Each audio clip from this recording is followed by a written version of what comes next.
Hi guys, and welcome back to Is It Worth It Reviews. Today we are talking about JC Acoustics UDP-6P, and this one is a pretty good DAC, and it's also a pretty good headphone amp that goes for $1,100 US.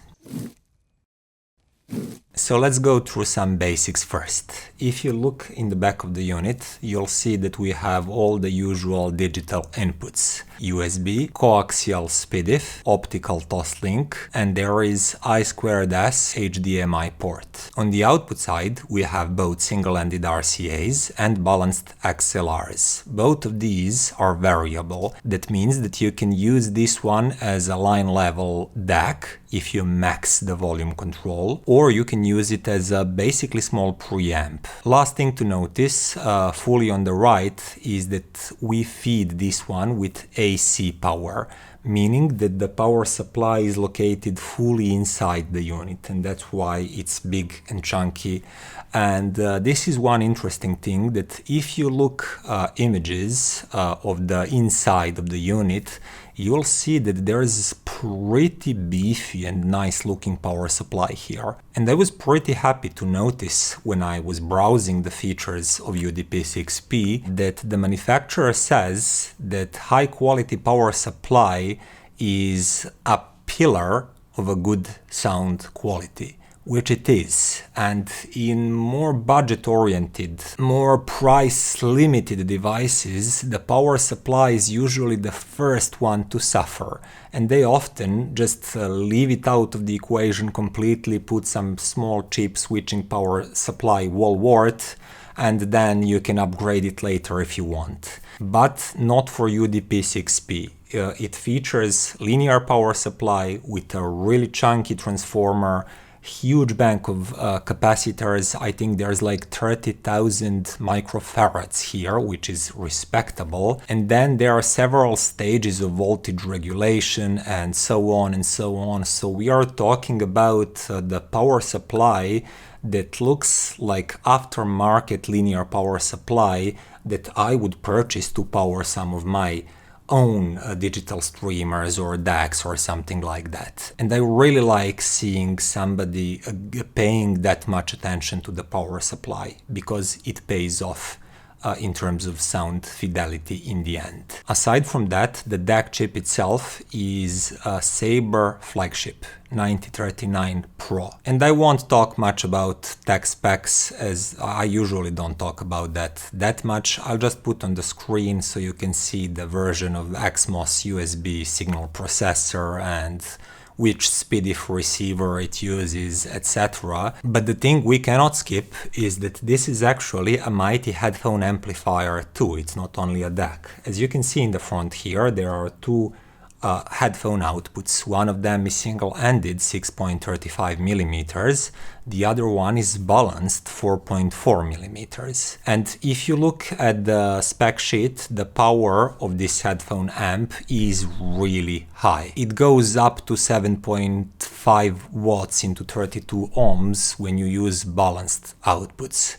And it gets lower with higher impedances. Of course, it gets lower on the single-ended output too. But anyway, when the starting point is 7.5 watts, that means that you have plenty of power no matter how you use it and which output you actually use. There is a color LCD display on the left side, as you can see, and it's very functional. You can see volume attenuation on it, chosen inputs, outputs, sample rate information, and of course, if you go into menus, you can adjust some things and play with digital filters, etc. It's just like any other modern DAC that has been released in the last few years. But just before I proceed to sound impressions, I need to mention one more thing.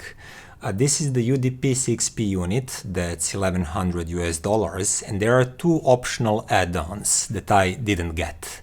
One of them is a remote control. It's once again made out of aluminum, as the whole unit itself, of really thick, nice machined aluminum. And if you want to use it as a preamp too, it's good to have that remote control. I believe it's 50 or 60 US dollars extra. The other add-on is even more interesting, and it's attachable fans. So basically it's a cooler that you attach on the side of this unit. Everything is made so it fits really nicely. I'll put some images on the screen so you can see. And that add-on made me curious because I don't have it. I was thinking like, will UDP-6P overheat if I use it for a long period of time?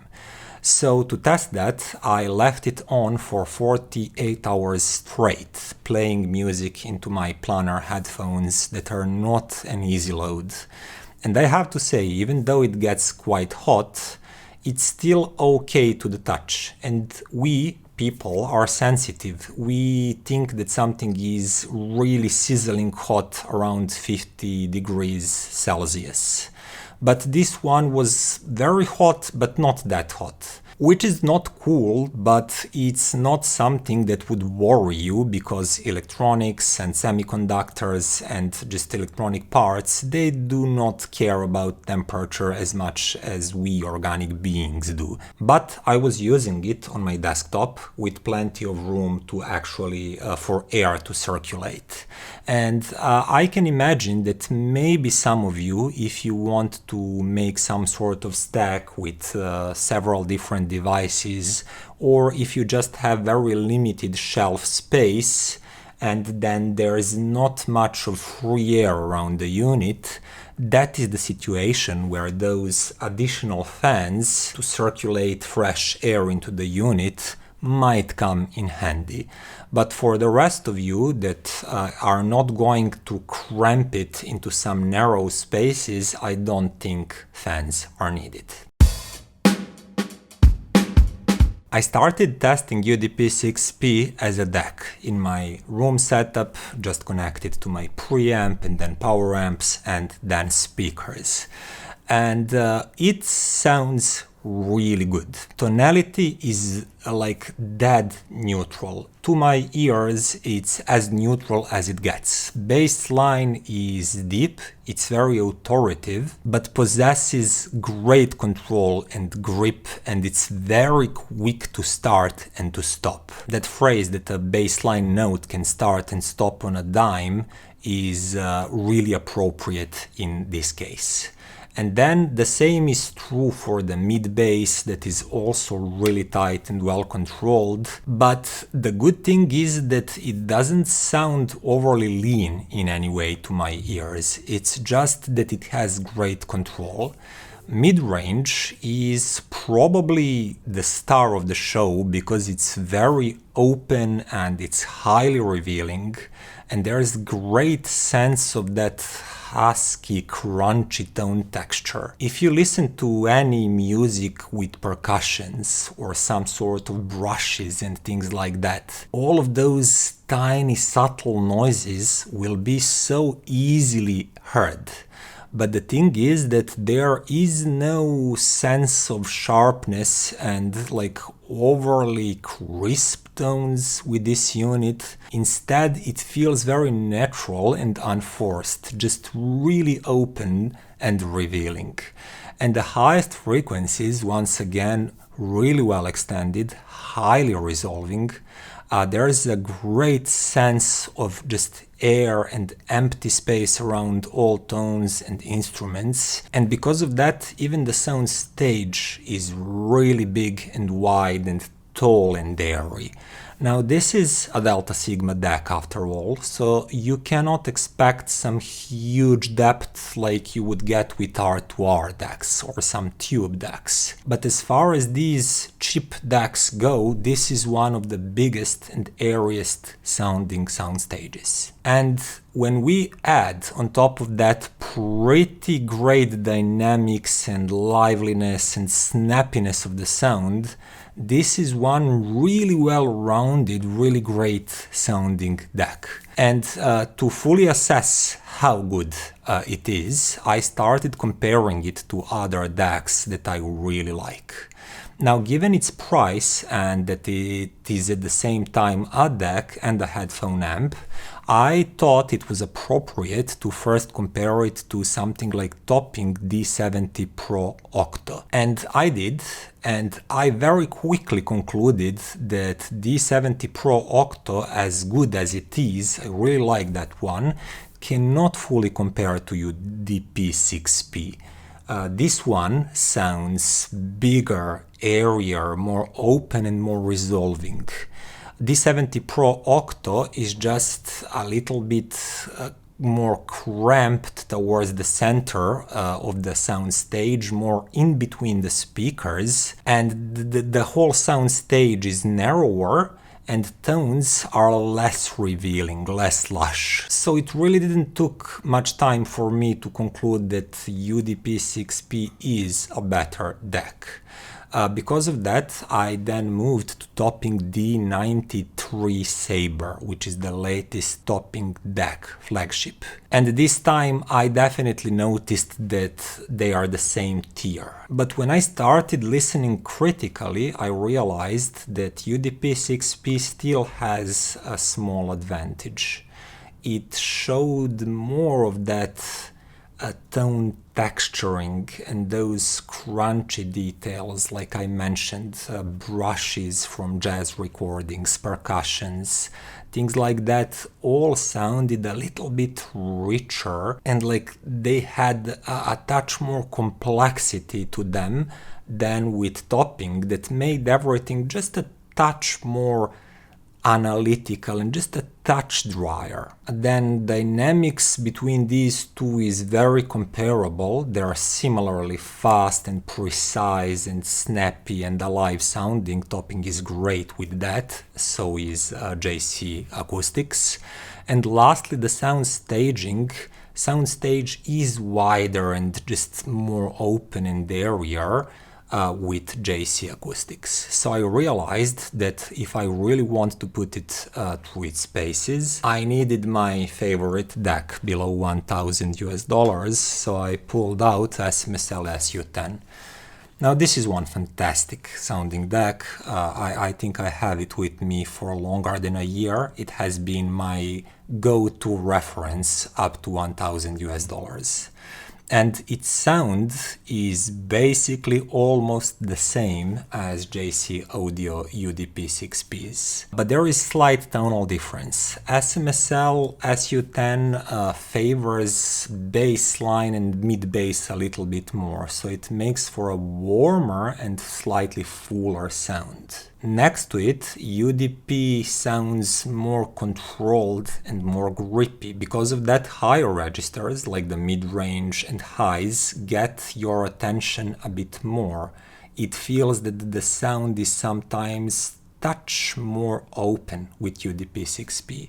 On the other hand, SMSL feels a bit bolder and juicier, and at moments it has more grunt in the bass line. And this difference is tricky. In some songs I actually preferred SMSL, in some other songs I preferred UDP-6P. But the important thing here is not which one is better, but that UDP-6P DAC section is completely on the same level with my favorite below $1,000 DAC, which is SMSL SU-10. Meaning that you are here getting a performance of a really great $900 DAC when we are talking about a DAC only. But there is a headphone amplifier on board too, and now we are going to talk about that part. Now, talking about the headphone output and headphone amp of UDP-6P, tonality is once again dead neutral and just very flat. We do not have emphasis on bass line, we do not have emphasis on higher registers.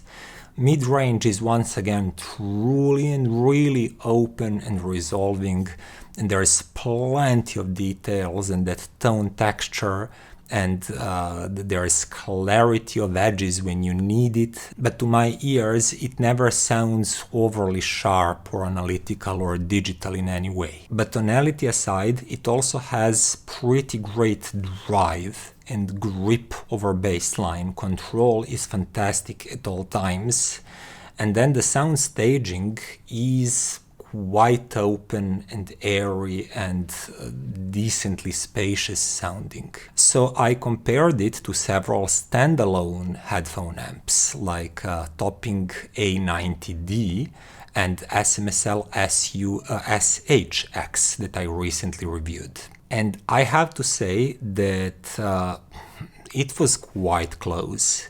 I definitely did prefer slightly both of these standalone amps because they provided better drive and better kick. Even though the power specs are the same, this one is mighty powerful head amp, I just had a sensation of slightly better kick and engagement from A90D and SMSL SHX. And then Aune S17 Pro was even better. That one provided the sound that was definitely a tier above what this internal head amp can offer. But all of that said, here we are talking about $600–700 separate headphone amplifier. And this one is matching them in most regards and maybe not as alive and as punchy sounding as them, but not far behind either. It would definitely fight on a fair footing with something like Topping A70 Pro, for example. It's actually even more open and revealing than A70 Pro can provide. In that sense, it's much more on par with A90D. It's just a bit more dynamically constrained than A90D, which means that what we basically have inside of this one unit is a DAC section that fully rivals SMSL SU-10 DAC, and then we have a head amp section that is basically in the same tier, maybe not as good as A90D, Topping A90D, but so darn close to it, which is a DAC and headphone amp stack of $1,500.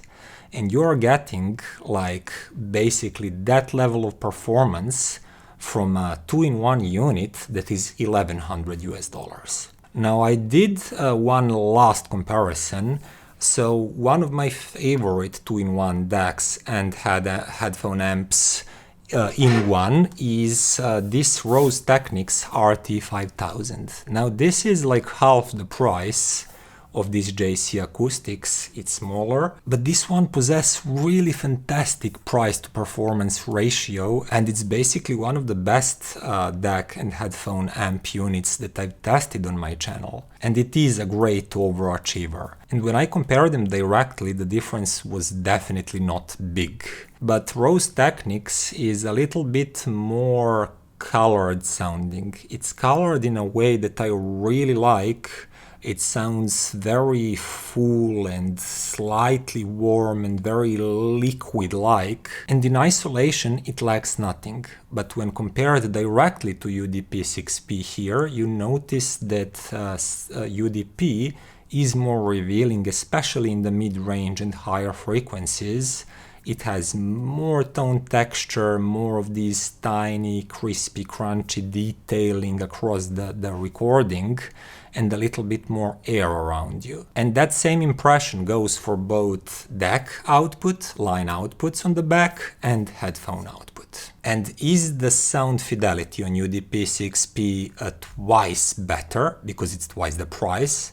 No, it's not. Of course it's not, because we have strong diminishing returns in hi-fi hobby. And every time we want better performance, we have to pay more than the gain is. But that's just how it is across the whole industry.